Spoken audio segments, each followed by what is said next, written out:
on Media Day. Max Homa on the video there. Max, what is Media Day like for a player? We kind of understand what it's like on the media side of things. What's a day like this for a player? Well, first off, thanks for having me. Second off, I think if you told more people this is what you get to do when you win, more people would win. But yeah, the media day is a little crazy to say. It is not what I signed up for as a kid. This was not what I trained for, but it's quite busy. I left San Diego at 4:45 this morning, drove up to lovely Los Angeles. I'm here for another hour, and then I drive back down to go prep for the tournament. So this just is foreign territory to me, but I'm glad to be with a couple pros like you guys. Oh, no doubt. We're glad to be with you, buddy. Now, work with me here. First three tournaments of 2022, winning score is a combined 80 under. That's 11 better than last year at this time. John Rahm bemoaning the putting contest in La Quinta. Is the game too easy at the highest level? Golf course is too soft and scoreable. I don't know. If you watch me play enough, you wouldn't think it's that easy. If you watch John play enough, yeah, you'd probably think it's pretty easy. It definitely is low scores. Last week's a bit different. They had perfect weather, and they're playing a Pro-Am, so the pins, I guess, just they don't make them quite as spicy. Kapalua had no wind, but that was remarkably low.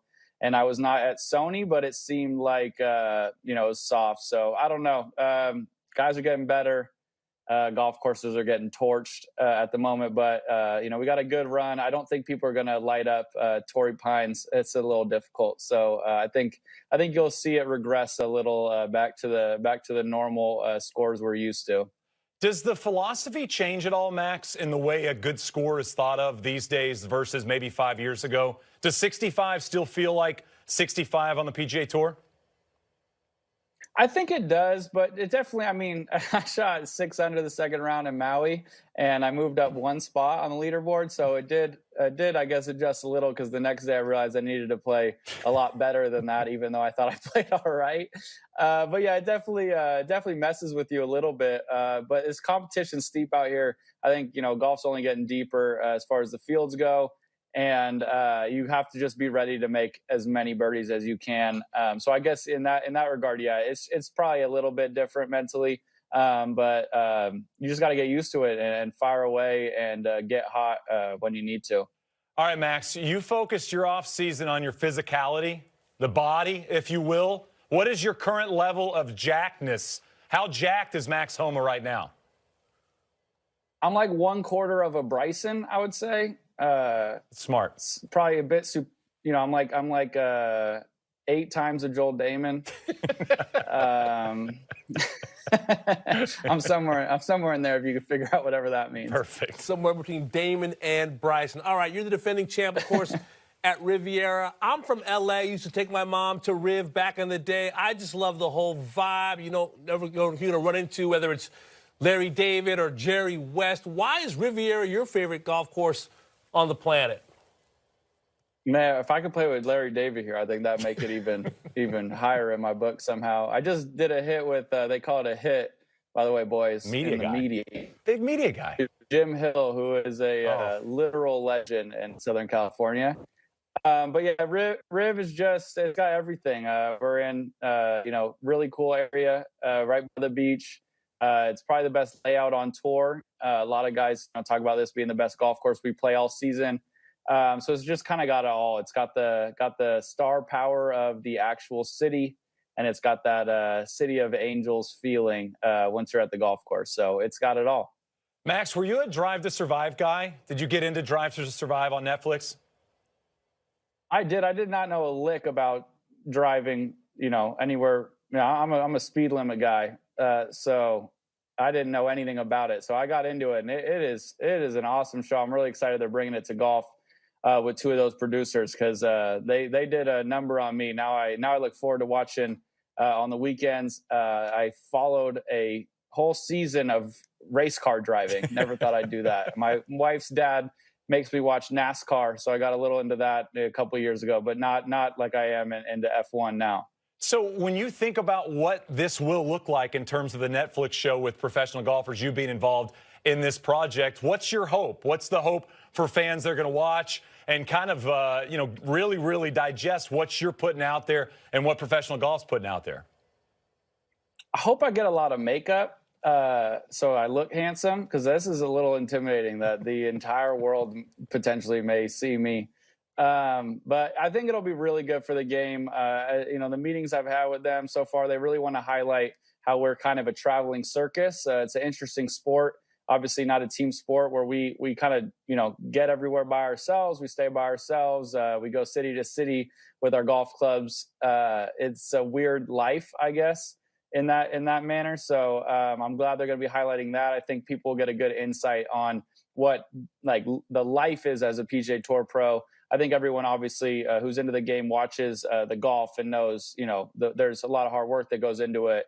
A lot of birdies need to be made, all of that. But I think the background stuff has not been highlighted before. I think they're going to do a great job of that, and hopefully bring in a bunch of new fans like it did with the Drive to Survive, because golf, I think, is in a really good place with the competition. So a few more eyeballs never hurt, and I think that they will do just that. Because, like I said, I watch race car driving now on the weekends, and I never would have said I would do that until the show came out a couple years ago. Well, your profile's getting larger and larger by the season. In fact, last week we spoke to Aaron Beverly, the Charlie Sifford Memorial exemption at Genesis. We asked him who he wanted to play a practice round with, and he said you. It reminded us of the time you asked Tiger back in the day, 2013, for a practice round at the U.S. Open at Marion. Not sure how that worked out, by the way, but where are you with Aaron, and what do you hope to share with him about Riv? Yeah, just another similarity of me and Tiger Woods. Yeah, this will go a lot better than my request, because I just met Aaron. We're going to play on Tuesday of Riv Week. I just got his phone number, so we'll set it up. He's a really nice dude, another California guy. So I'm looking forward to that. It was an honor for him to say that I'm the guy he wanted to play with. So I'm really looking forward to playing alongside him and getting to chat with him. But getting to already talk to him now, I feel like he's a great young man, and somebody I'm looking forward to playing a little golf with. Max, is it weird to have people look up to you now the way you looked up to professional golfers when you were kind of coming up through amateur golf and college golf and even early into your professional route? It is the weirdest. It is truly the weirdest. It feels wrong. I hope they know that they're probably a little bit wrong, but it's cool. I think when you're growing up and you envision yourself playing professional golf, you think of winning golf tournaments and competing and making birdies and all that. I don't think you think of, that. I don't think you think of kids looking up to potentially and wanting to play golf like you. And I think that is about as cool as anything I could imagine. When I'm walking around a golf course and the fans are out and there's a kid there and some, kid says, "Oh, you're my favorite player," or wants an autograph or something, it makes you feel so special. And it means we're doing something right in our lives. And I think that's the proudest parts for me whenever that does happen. And the nice part now in 2022 is when they say that, they most of the time don't think they're saying that to Dustin Johnson. Like now they know they're actually saying that to Max Homa, which is very, very important. Keep stacking up those trophies. Hey, we decided we're going to play a couple games with you. You're a smart guy, got a deep memory. You remember so many things. We're starting game number 1. It's called Call Your Shot, Max Homa. You got to kind of remember where these moments were, what year, what golf tournament. We're going to start with this photo here, Max. And you weren't a pro golfer, I'll give you that. But can you remember the tournament and the year potentially? Looks like the national championship in 2013 in Atlanta or Alpharetta, Georgia. Shocker, I was not in the fairway. But I think if I'm right, I did go on to win that tournament. So I'm used to being in the trees. It's a comfort zone for me. Wow. 1 for 1. 1 for 1. Told you he's going to run away with Cal this. Golden Bear. How about this one here? This is a little bit different. You're kind of crossing a bridge somewhere. That's all I'm going to tell you. Crossing a bridge, Max. That's a BMW championship in 2014 is my first win on the then web.com tour, now Corn Fair Tour. Unbelievable. He is smart. See, you think somebody's going to get 1 or 2, and he's 2 for 2. How about this? You're shaking a young professional's hand as well. Yeah, young up and comer. I was giving him some words of wisdom. Hopefully, I don't know what he's doing now. Hopefully he's playing all right. That's Rory McIlroy and I playing the 2019 Wells Fargo Championship on Saturday. After I did not throw up on myself throughout the whole round. I mean, he's got the round. Yeah. I mean, that's I told you. details. You guys are giving me layups because these are the ones I played well. All right, how about this one though? This was not very easy. We're not. You did not win. much. You did not win this tournament. Okay. He did not win this tournament. I didn't even put me off the leaderboard entirely here. That's at the U.S. Open practice round at hardest golf course ever, Winged Foot, with and a couple other young up-and-comers. Hopefully they're doing all right. Couple dads, actually. A couple new dads. Oh, hanging out with the dads. Hanging out with the dads. All right, Max, I think this is our last one here. I mean, that could be anywhere. The giveaway would be the facial hair started to kind of make some noise. Yeah, that looks like Pebble Beach last year on Sunday. So that would be correct. February 2021, Yeah. Pebble Beach. Very impressed by your trivia there. But now we get into an area Max knows even better than himself. We get into some spelling. Oh, so this not his, I was waiting for this. this not his best. It was not perfectly executed. He even called himself out. Hot potato play, perfectly executed. Twitter still doesn't have that edit button. I've been waiting for the edit button for a long, long time, and then you see, got right in there. You don't get autocorrect with all caps. Tough look for the 4th grade spelling champ, D, which brings us to this. We're testing Max on some spelling. the 4th grade spelling. Oh, God. Beach champ. So can Max spell it? That is the category. You want to lead us off put the here? Yeah. All right, here we go. So these are golf terms, Max. That's all we're going to give you here. Can you spell Wanamaker? You win it if you win the PGA Championship. Wanamaker. Mickelson. Is that right? One more time.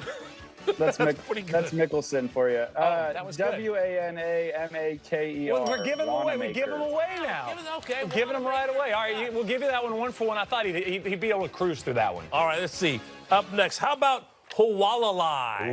Hawalalai. Where do I even start? Hawalalai. Walalai. I don't know. H-O. I got nothing. No. I got This nothing. This one was going to be tough. Should have watched the show last week. Oh. You should have watched. I wore a said it hat. 35 I times. wore a hat with it on there. There you go. You wouldn't have got that right. Oh, wow. Wasn't even A lot of sniffing that. I A's, knew a there were lot of L's. Would have PGA been. Tour champions. What about Appy Barn Rat? It's just a different language. Can you get Appy Barn Rat? What's that? Appy Barn Rat. Oh, yeah, the the last rat. name. APHIBARNRAT. Happy Barn Rat. You get that? Did we get that? Nailed it, That a nailed boy. it. That a boy. Okay, it's pretty good. It was very good, actually. I once put a D in there. I was asked the same question. I put an R-A-D. Did you? Yeah, I messed up. All right, how about this one? We met. Ooh. We met in this year of Brookline. OUIMET. We met. Yep, there you go. All right, last one. Last one. Not a little bonus. Question 5. Not a golfer. Not a golf term. A sport you like and a sport you follow. Giannis Antetokounmpo. Oh my God. We'll just go last All right, name. We'll let you go last name. I got to do the first name because I know I got that one right. GIANNIS ANTENT. I always mess this part up. EKOUMPO. You got buzzard. You got buzzard. That's okay. That's okay. Potato. No N. Potato and Antetokounmpo. Potato Antetokounmpo. You know the Brutal. saying. They just they trip you right Kumpo. up. Hey, you're playing this week, Max. You're playing golf this week. I am, yeah, for my job. Okay, well, good luck at the Farmers. Good luck at Torrey. Excited to follow you. Thanks for playing along with all our silly games. We always appreciate Thank you, time. Max. Thank you, guys.